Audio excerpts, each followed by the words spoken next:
Bonjour tout le monde, on y va avec la section 6.2, la force centripète, donc FC, comme ça ici.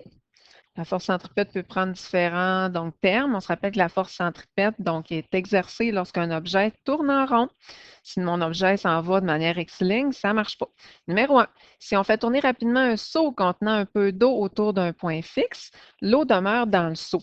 Fait que si admettons là, que autour de ma tête, comme ça, je fais tourner ici un seau, et boboy, hein? Comme ça, avec une corde. Puis le seau, ben, c'est clair qu'il va contenir de l'eau. L'eau demeure constante. On veut expliquer pourquoi. Tout simplement parce que nous autres, notre seau, c'est clair qu'on exerce une force centripète pour la maintenir toujours en rotation.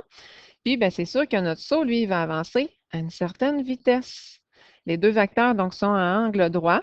Fait que c'est sûr que si on fait l'addition de ces deux forces-là, qu'est-ce qui va se passer? Ben, c'est que mon seau va s'en aller dans le milieu, puis va tout le temps tourner en rond. Fait que c'est pour ça qu'il arrivera jamais, l'eau arrivera jamais à sortir, étant donné qu'il va comme subir la force centripète. Donc, il va vouloir continuer en ligne droite, mais il va toujours être projeté vers le milieu. Ce qui fait en sorte que c'est clair, ben, mon milieu serait plus comme ça, là. Donc, on s'entend. Fait que ce qui fait que mon eau va rester dans le fond, comme un passager dans un auto qui va vraiment être projeté vers l'extérieur du tournage, du tournant. Fait que ça veut dire là, que si c'est un peu en lien avec la première loi de Newton, l'eau va vouloir garder son inertie, va vouloir toujours aller en ligne droite, malgré qu'on va toujours le traîner dans le milieu. Si on y va avec le numéro 2, dans une sécheuse, le mouvement rotatif du tambour favorise l'extraction de l'eau contenue dans les vêtements mouillés. Donc, expliquer ce phénomène. Donc, même principe. Donc, si on a une sécheuse comme ça, il va faire une rotation. C'est clair qu'on a toujours une force centripète qui s'exerce sur le linge. On va faire à croire là, ici là, que c'est des vêtements, là, comme ça, un petit chandail, force centripète. C'est sûr que mon linge devrait avancer à vitesse constante, en angle droit, mais elle ne peut pas y aller. Fait que c'est sûr que même principe que l'eau. L'eau, là, dans mon chandail, va vouloir, ben, va ressentir la fausse force, là, centrifuge, va vouloir rester à sa position d'origine, mais au fur et à mesure, on va toujours attirer le vêtement vers le milieu, ce qui fait en sorte que l'eau va s'en dégager. Numéro 3. Pourquoi avons-nous l'impression d'être projetés vers le côté lorsque nous négocions une courbe à grande vitesse? Fait que si on a une courbe comme ça c'est notre route. On est avec notre auto, donc ici. Fait que c'est sûr que la courbe nous fait sentir la force centripète, mais nous, ben, on était à vitesse constante. On veut rester à vitesse constante qui est en angle droit avec la force centripète, au milieu là, du tournant. Fait que c'est bien certain que vu qu'on veut garder la trajectoire, vu que la force centripète nous empêche d'aller en ligne droite, ben veut pas. Nous, les passagers là, qui sommes ici, on veut garder notre inertie. On voudrait rester à vitesse constante, en ligne droite. Fait que c'est pour ça qu'on va avoir la sensation d'être attiré vers l'extérieur. Numéro 4. Pourquoi la Lune ne tombe-t-elle pas sur la Terre? Tout simplement parce qu'on l'avait déjà vu, hein, que ben là, on a la Terre comme ça ici, on a la Lune qui tourne autour comme ça, selon une rotation. La Terre garde avec sa force gravitationnelle, qui en réalité est la force centripète, la Lune en tournant autour d'elle. Mais la Lune, elle va au départ à une certaine vitesse, ce qui fait en sorte qu'elle va toujours avancer. Puis finalement, ben, elle va tourner, elle va faire une rotation vu qu'elle a constamment une force de tension là, sur elle.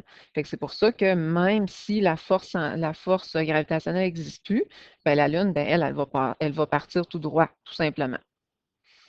Numéro 5. Pour étudier, là, c'est un peu plus mathématique, là, c'est un peu plus appliqué là, pour l'examen, là, ça a du bon sens, numéro 5.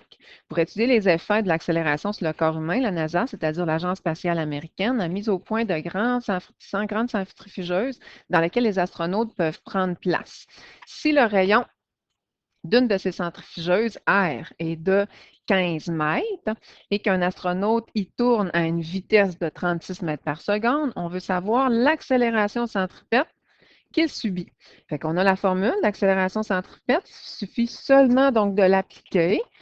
On va faire la vitesse au carré, fait qu'on met toutes les unités donc au carré, on divise par notre rayon, et une accélération, ben, c'est en mètres par seconde au carré, c'est tout. Cette accélération est supérieure à l'accélération gravitationnelle. De combien de fois lui est-elle supérieure? Bien, qu'est-ce qu'on va faire? C'est qu'on va diviser par l'accélération gravitationnelle de la Terre, puis on va avoir donc le nombre de fois arrondi que c'est supérieur. Dans le fond, on fait un rapport. Une voiture, au numéro 6, a une masse de 1400 kg, négocie un virage dont le diamètre, oh, fait que là, le diamètre, là, il faut le diviser par 2 pour avoir le rayon. Hein? Fait qu'il va falloir diviser là, notre 200, c'est ça qu'on a fait ici, là, diviser par 2 pour obtenir notre rayon.